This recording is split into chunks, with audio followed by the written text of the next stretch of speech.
there is discussion within these documents years ago to ban the YouTube channels, to shut it down, all of that. But they changed course. They made a decision to do something completely different. And they decided, instead of censoring everything, to fund and promote gatekeeper channels, shield channels, to simply gather and collect all the open-minded people who are looking at the issue. And they did shut down some of the legitimate channels, and that has actually happened. If you're following some of that, you are aware that there have been channels that have been shut down, almost completely eliminated. Some of those channels were not a part of the original gatekeeper channels. They have no connection. They are truth-telling channels. Some of those they've eliminated that they felt were a threat or that might be calling out the gatekeeper channels. So, I'm just looking through some of the documents here and seeing what I want to talk about next.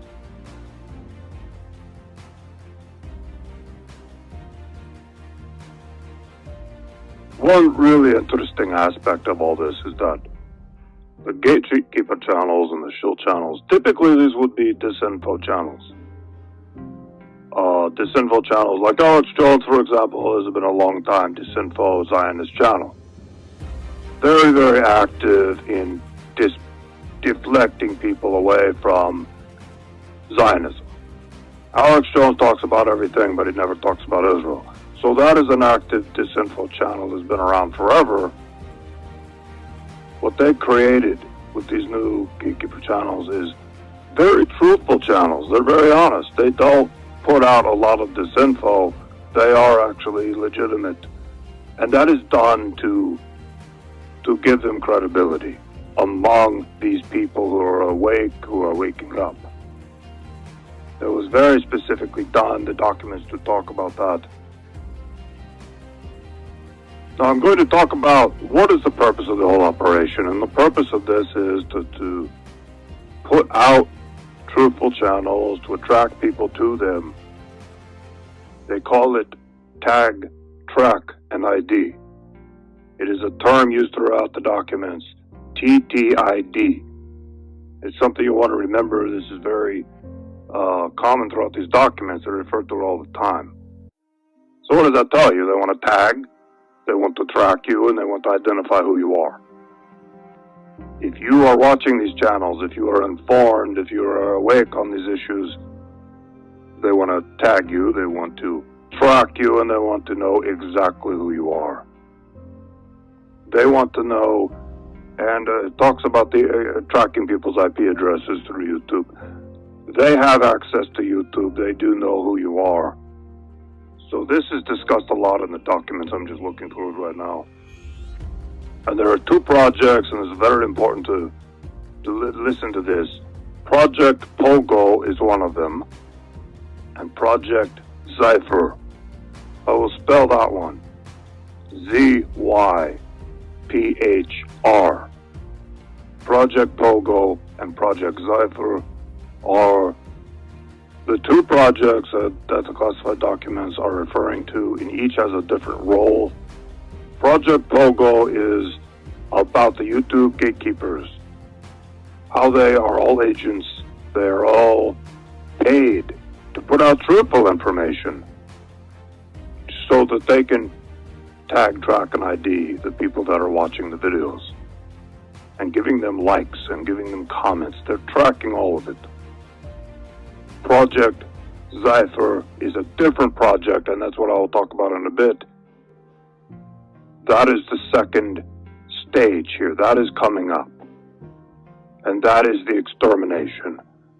They're going to exterminate these people, whether it is tag them for anti-Semitic speech, charge them with crimes, eliminate them completely, and this is where I'll talk about in the documents where they talk about guillotines, viral attacks, targeted, how they're going to eliminate these people with without too much suspicion, without too many people noticing. But here's the problem. As I read the documents, I can see I have documents from 4 years ago, I have documents from 2 years ago, and then I have documents from 3 months ago. So there's a progression in the timeline as the projects change. And Project Zephyr has changed.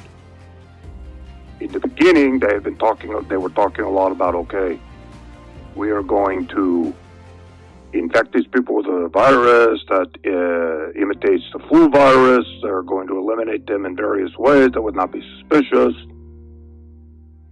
In the documents I have now from 3 months ago, they are saying the amount of people they have to eliminate is too large. It is too many. We are talking about millions of Americans. And this is where we see their plans are changing. And they are going to initiate something that is devastating and that is extremely frightening. And based on what I can see in the documents, we're talking about power outages along with a purge. They're going to come in, they're going to take you out of your home, and they're going to put you into a military vehicle or whatever, a van, and drive you away and place you into a camp. It is a very, very big operation that they're planning. It is millions of Americans. They will do it under the cover of night, under the cover of blackness, during one of these planned blackouts. The blackouts are based on documents. I'm just looking at it right now. They have a 3-day blackout. They have a nationwide blackout that lasts 2 days, and a lot of localized blackouts. So it is a whole series of blackouts that they're going to do. And of course, it will be blamed on all kinds of things. They might blame it on Iran. I have seen that mentioned in the documents. They've already prepped people for this. There are going to be more blackouts. They're already predictive programming. So we may see more of this as we go on. As far as I can tell from Project Zephyr, they are planning this next year and the year after. They are not done tagging, tracking, and identifying everyone. It looks like they're at about 78%. I looked in the documents, and there were a couple of indications of far along they feel the project is. They're like 78% done, but they're not completely done. It does take time to identify a YouTube account and then track it to the email that it was created with, and then the IP address, and then find out who created it. It does take them a lot of time to do that. It is not instant.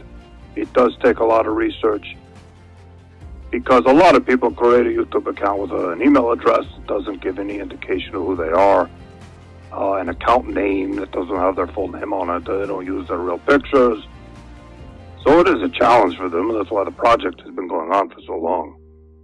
But it is coming to a close. In the next 6 months to a year, it appears it is coming to a close, and that is when Project Zephyr will be initiated. So I have some notes here. I'm going to continue on, talk a little bit more about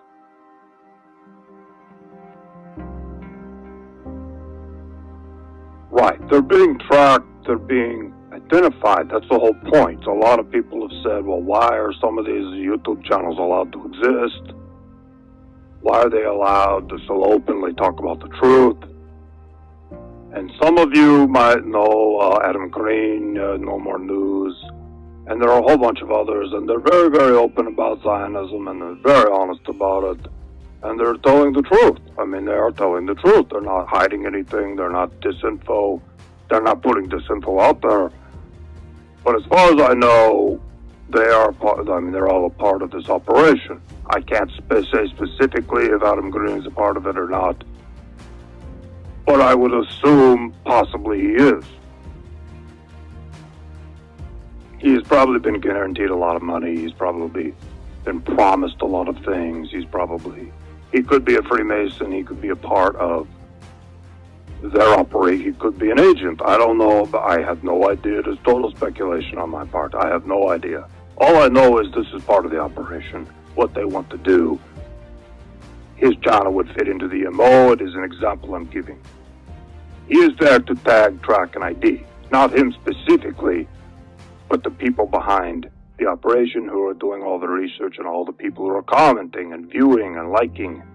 They want to know who they are, they want to know where they live, and they are going to eliminate them at a date in the future. Completely eliminate them. This is going way beyond the idea of passing laws to ban speech, which they're already doing. They've done it in America already, but not very aggressively, and we will see more legislation of that nature. But they want to completely eliminate these people because they do stand in the way of the agenda. There are too many people that are waking up. It is way too many for them to handle. They're starting to have an influence, and they're starting to change the conversation online. It is of grave concern to Israel.